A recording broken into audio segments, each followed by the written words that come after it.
Hey guys, how's it going? It's Carl here from North Coast Constrictors.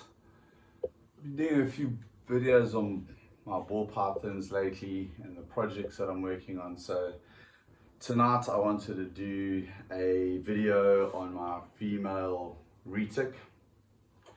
This is Honey. I know that if you've been watching some of my YouTube videos, you would have seen it before.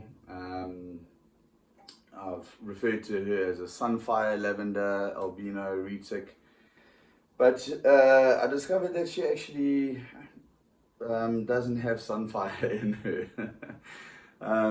Just one of those things. I'm not disappointed in the slightest, but anyway, it is what it is. When I bought her, I think I did a video and I did say that it was the only snake that I've ever bought from a pet shop. You know, they'd labelled her as a Sunfire, but as she's gotten older and so on and so forth, I've discovered that she, in fact, doesn't have any Sunfire in her. She's just I don't want to say she's just a regular lavender albino, because a lavender albino is such a beautiful retic. And she's also 100% Hereford genetic stripe. So the reason why I'm doing a video on her tonight is because I'm going to feed her tonight or tomorrow. And once I've fed her, there's no handling her for a while, for a good few days. I wanted to do a video on her. So for those that don't know, a reticulated python is the longest snake in the world. It can grow up to the longest, lengthwise, the longest snake in the world. The biggest and heaviest snake by mass and volume and weight is the anaconda, but the anaconda doesn't get as long as a retic. Now, and I feel like I'm repeating myself here, but maybe some of you are new to my channel. Retics can get up to 30 feet long, although we've not really seen, there's this urban myth of retics being 30 feet long. I think from my recollection, the longest retic in captivity was in America. I can't remember where. I'll have to go back and check the video. You can Google it. She was 27 feet long. Then I've seen some retics on other YouTube videos with Brian Barczyk and some of his friends that have got retics, and I think one was about 23 feet. And but I would say a good size retic, adult female, you're looking at around about the 20-foot mark, between 18 and 22 feet when they're fully grown. Easily 18 feet for sure. So this girl now, she is probably 2.5 years old. I got her a couple of months ago. Ooh-wee. Do not do this with your retic around the face unless you absolutely know your snake backwards. I'm talking you have built and established trust. The way that I'm handling the snake here, where I let her come close to my face and to my nose and my mouth, where that's a heat source, you don't do that to retics that you don't know. You are bound to get zapped right in your face. This girl, this is my baby. She is, I know her, I know how to read her. She is gentle, she has got a great nature, she's very inquisitive, she can smell all the other snakes in the snake room. I do have a few retics, but this is my biggest girl, and she's going to breed for me next year maybe, but possibly the year after. So the male that I've got for her, which I have planned for her, possibly is going to be a motley purple albino, possible het titanium. She loves to go up over my head and scratch her belly on. She loves rubbing her top of her head on the stubble of my hair. And then I've got a motley posset albino, just a plain motley posset albino male, which if I pair to her, it might prove out and I'll get motley albinos. I'm still kind of punching into Morph Market in the genetic calculator, which with posset albino, I don't know. Unfortunately, very sadly, the breeder that bred the motley posset albino died in a car accident. Terrible story. You know, him and his family were driving, and they had a head-on collision where the other driver in the car was drunk, and him and his wife and his two daughters were killed in the accident. Very sad, very tragic. And the drunk driver survived. Isn't that just so unjust? But you know, I don't want to just breed this girl or breed him just for the sake of my posset albino, motley posset albinos in a tank down there. I don't want to just breed them together for the sake of trying to prove him out. You know, I would rather breed a visual purple albino or lavender albino back to this girl. A motley, and fortunately I have got my hands on one, but he'll only be ready to breed in 2 years' time. So yeah, I reckon she now is over 7 feet long. She's still a little thin, and I don't want to say thin because I mean there are slender bodied snakes when it comes to constrictors. They're not like a Burmese python or a boa constrictor or an African rock python when it comes to thickness, but I still think that she could be a bit thicker. I've started to give her larger prey items. I was keeping her on smaller prey items, but now she's reached a size where I can offer her bigger prey size. And when I say bigger, I'm offering her kind of like either fully grown rats that are probably, I would say, about so thick. So probably about 1.5 times the thickness of her girth there. Yeah, so these snakes are, as I said in my previous videos, probably the most intelligent snakes in the snake world. That and a king cobra. Doesn't mean that other snakes aren't clever. I think very calculating snakes, like a black mamba is a very calculating snake, but very unpredictable. Retics have got a bad rap. I don't do a lot of videos on retics. I've only got maybe 2 or 3 videos on retics. Most of my videos are on ball pythons. The retics are a passion for me. The ball pythons are also a passion for me, but to breed and keep ball pythons is a lot easier than breeding and keeping reticulated pythons. You know, we're talking about a snake here that's going to be in 2 years' time, 3 years' time. But she was very slow grown when I got her. When I got her, she could have been 2 or 3 times the size of what she was. But the person that I got her from the pet shop had literally just maintenance fed her on like a rat pup every 2 weeks, where she should have been eating like a medium rat once a week at that age, at least. Actually, by that age, she should have been on fully grown rats. When I got her, she was 18 months old. In fact, she was closer to 2 years old. I actually forget when I actually got this girl. Now I have to go back, but it's under a year. But she's literally tripled in size since I've had her, and I've had her on a proper diet, and she's absolutely meticulously cared for. She's handled, and she's, you know, exercised, and she's in a nice great big enclosure for her size. And when she gets over 10 feet, then she'll go into a bigger enclosure. Right now she's in a 1500 by 50 by 50,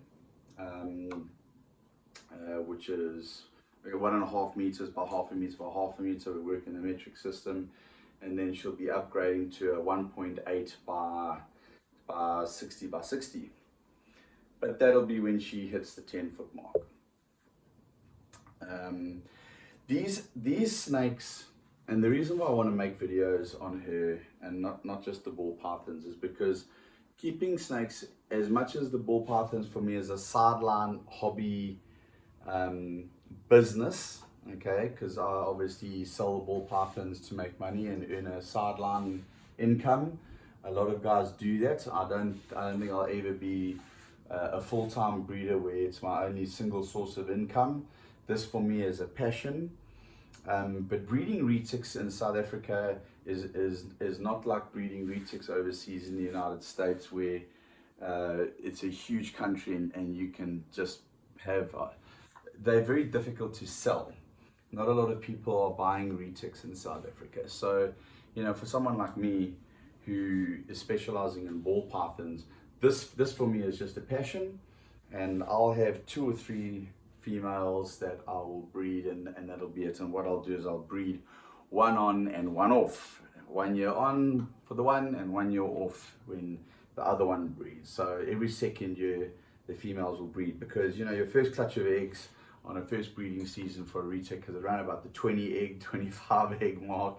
Your second season, when she's a bit older, now you're looking at 30 to 40 eggs, and then it goes up to over 50.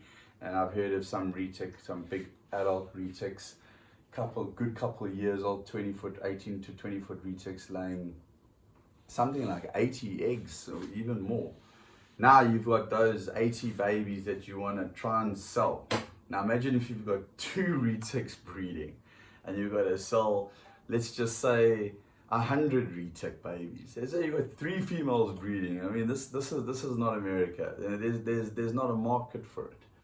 You know, there's not a market. People, you know, there's not a lot of people in South Africa that want to take on a snake that's going to get to 20 feet long, you know, and keep it as a pet. There's very few of us. It's a very niche market. So this for me is a passion, but this is perfect for somebody that wants a nice big snake and wants to keep it as a pet and doesn't want, but you have to know your way around snakes. Absolutely, you have to know your way around them.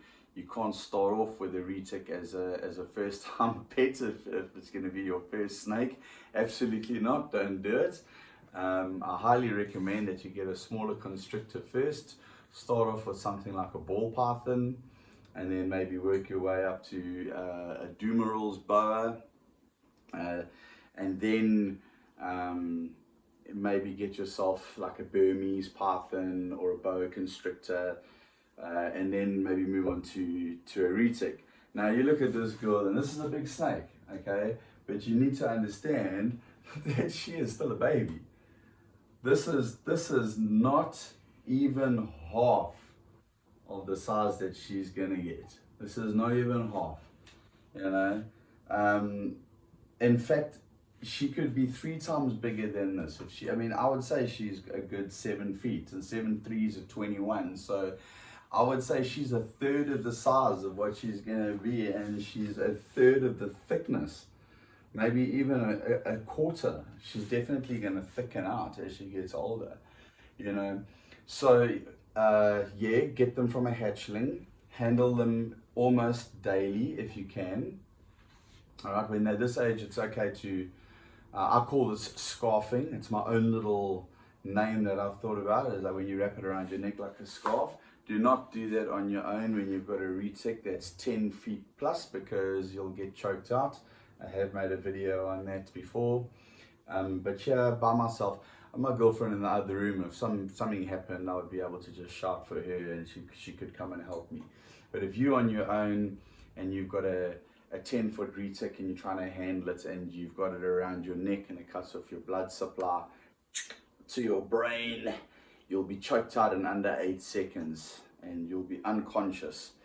But yeah, if you're gonna have a beautiful snake like this as a pet, and if you want it to be as chilled as this snake is, then you must handle it, because that's the whole point.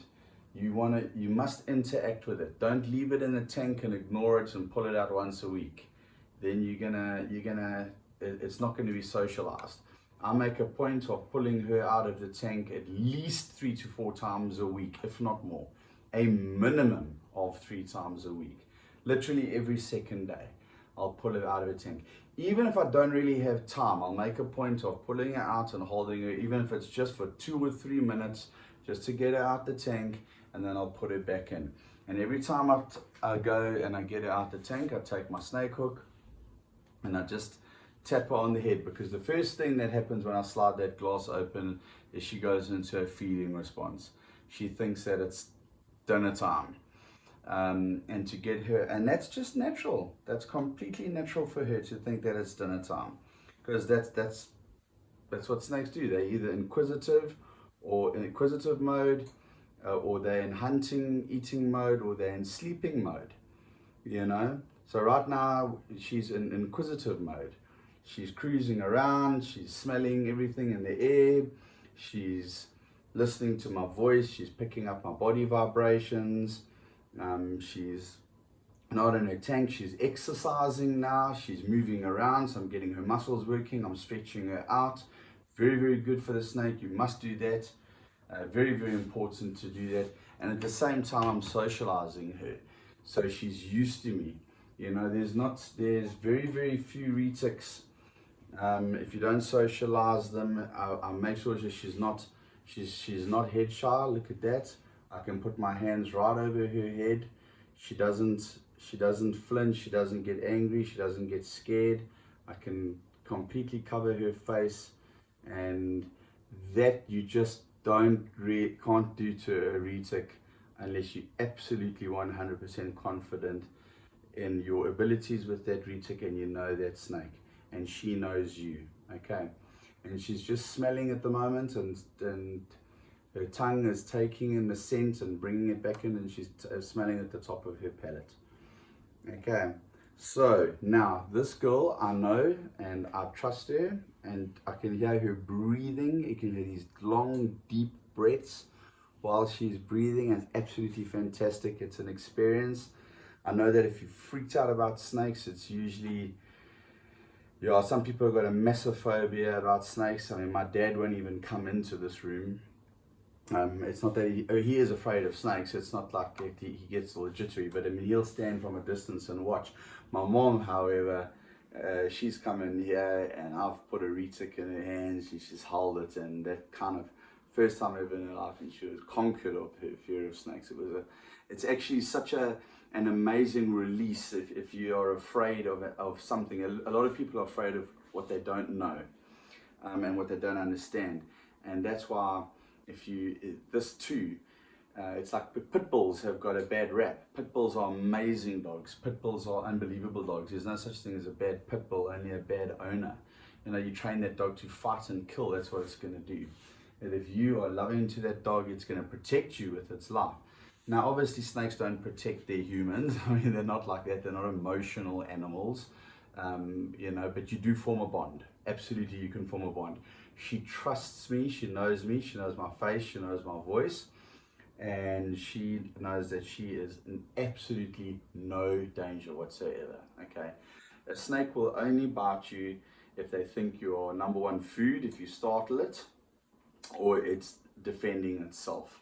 It's only got a mouth to defend itself with. Or most of the time it'll try and get away from you. But if you get bitten, they've mistaken your hand for food, which is why I say it's always so important when you stick your hand to take your snake out, especially if it's a big constrictor like this. Just tap it on their head, and then it knows, hey, this is not food, something else is happening, and then you can gently remove it from the tank. Anyway, guys, I'm about to put her back now. I'm going to start preparing a meal for her, defrost a nice big rodent for her. So I just wanted to do a quick video because I'm not going to be able, my next few videos that I've got lined up are all about ball pythons in the 2022 breeding season. We've got some new additions and some other ones that are some new ball pythons that are coming next week and next month that are going to be part of the 2022 and 2023 breeding season, which I'm going to be showing you. So we might not see this girl for a while. So from Honey, my female lavender albino, 100% het genetic stripe, reticulated python, and me, Cole at North Coast Constrictors, Thanks for watching, and hit like and subscribe if you want to join the journey with us here, and we'll see you on the next video. Cheers.